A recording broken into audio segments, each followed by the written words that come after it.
সকালে ঘুম থেকে উঠে রান্নাবান্না থেকে শুরু করে ঘরদোর মোছা এত বড় বাড়ি সামলানো, তাও যদি বাজার করে আনতে হয় কেমন লাগে বলো।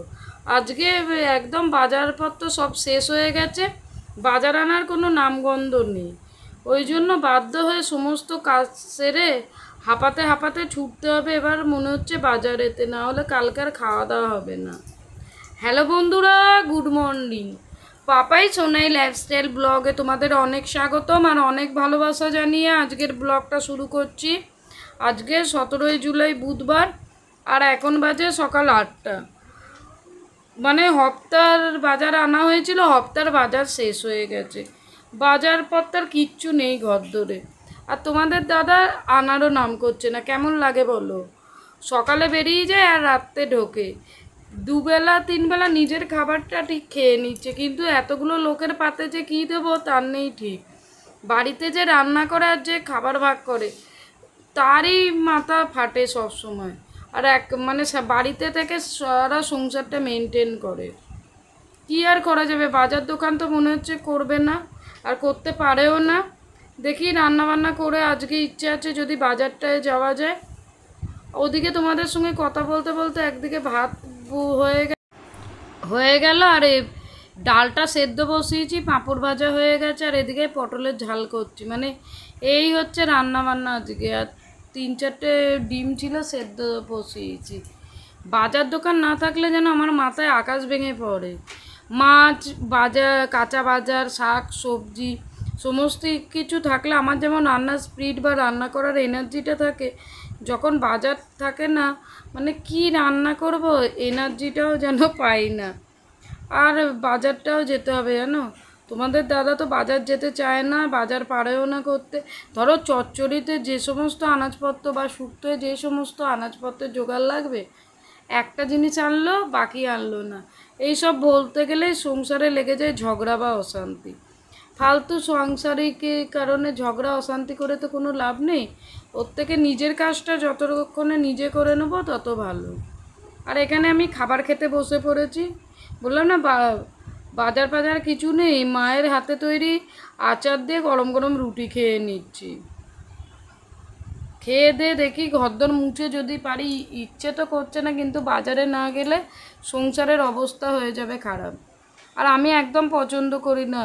ধরো সবার বাড়িতে ছোট বড় কৌটো থাকে, একটা কৌটোয় চিনি থাকে মাসকাবারি আনা, আর একটা কৌটোয় অল্প অল্প করে ঢেলে রাখা হয়।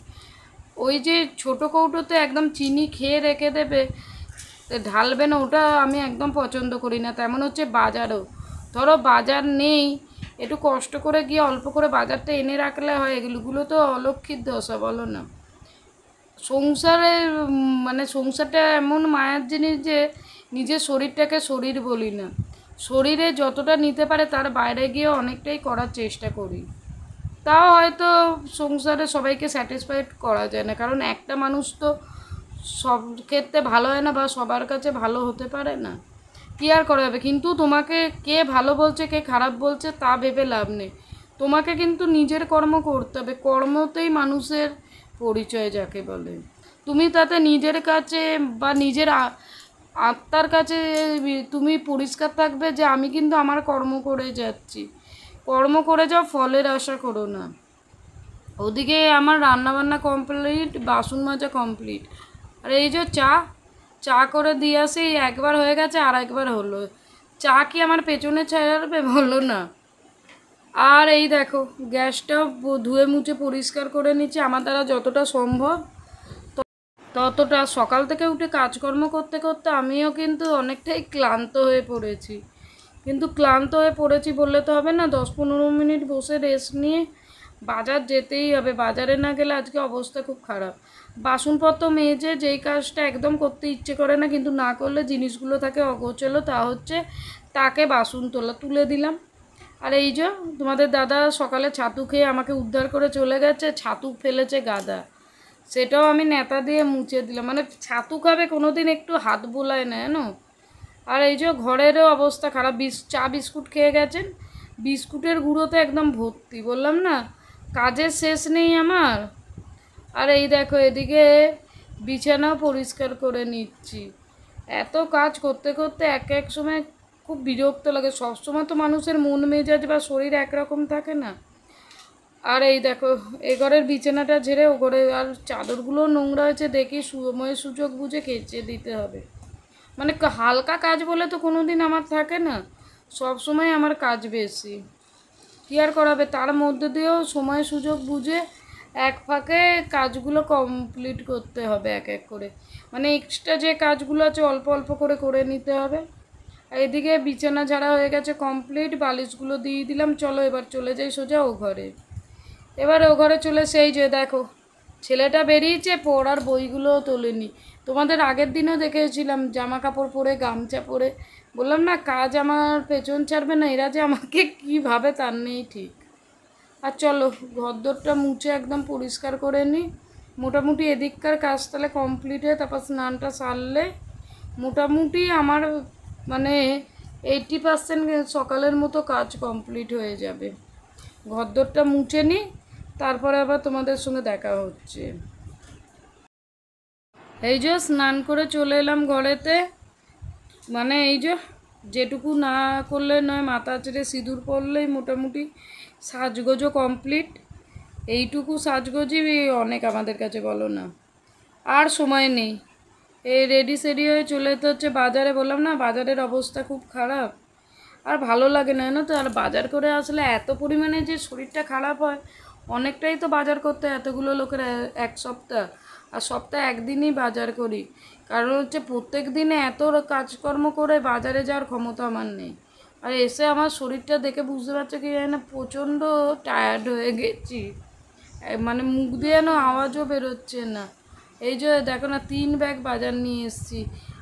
মোটামুটি এক হপ্তাহ আমাদের হয়ে যাবে। আর এখানে সমস্ত কাঁচা বাজার ফাজারগুলো প্লাস্টিক রেখে দিই আমি সবসময় ফ্রিজে, তাতে বেঁধে তুলে দিচ্ছি। তাতে কি সুবিধা, ধরো তুমি যখন ঢ্যাঁড়সটা রান্না করলে ঢ্যাঁড়সের প্যাকেটটা নিলে, যখন পটলটা পটল, যখন ঝিঙেটা, ওরকম করে বেঁধে রাখলে সুবিধার।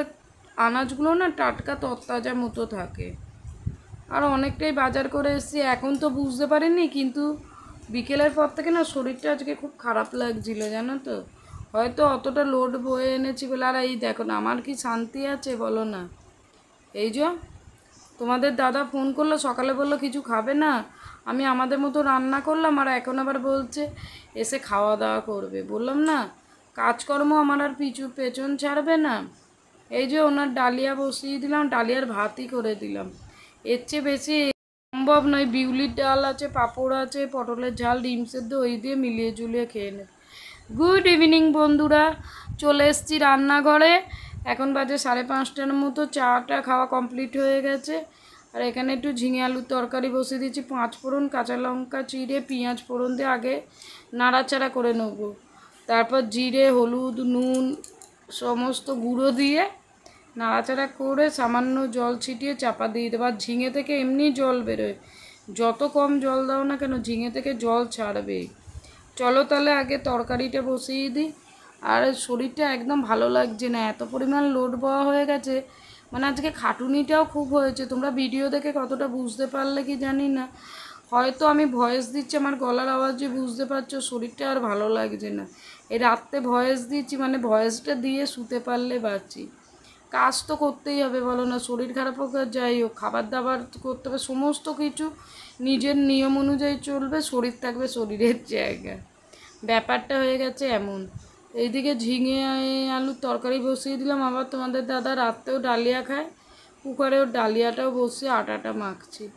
ছেলেটা ছোটোটা বায়না করছিল এগ রোল করে দিতে, লুচি করে দিতে, কিন্তু শরীরের অবস্থা এত খারাপ আজকে আমার পক্ষে আর সম্ভব হয়ে উঠবে না, কালকে দেখা যাবে। এক এক সময় না বললাম না আজকে আমার শরীরে পরিশ্রমটা অতিরিক্ত হয়ে গেছে। সেকেন্ড কোনো লোকও নেই হাতে হাতে একটু করার, বা কোনো হেল্পিং হ্যান্ডও নেই। ওই জন্য এত কাজ করতে একটু কষ্টই হয়ে যায়। কী আর করা যাবে বলো। এই কি একটুখানি মানে রাতে খাওয়া দাওয়া সেরে তাড়াতাড়ি দেখি শুয়ে পড়বো, শরীরটা ঠিক হয়ে যাবে। আমার কী বলো তো, ঘুমটা কম হলেই যত শরীর খারাপ। আমি যদি একটুখানি ঘুমিয়ে নিই সময় মতো, তাহলে আমার মতো সুস্থ শরীরের মানুষ খুব কমই পাওয়া যায়। চলো, অনেক উল্টোপাল্টা কথা হয়তো তোমাদের সঙ্গে বলে ফেললাম। আর এই দেখো তোমাদের দাদার ডালিয়াটাও ঢেলে রাখবো। পড়িয়ে উঠে না ওই কুকার থেকে ঢালতে খুব অসুবিধা হয়। তাহলে বন্ধুরা আজকের ব্লগটা এই পর্যন্ত, দেখা হবে নেক্সট ব্লগে।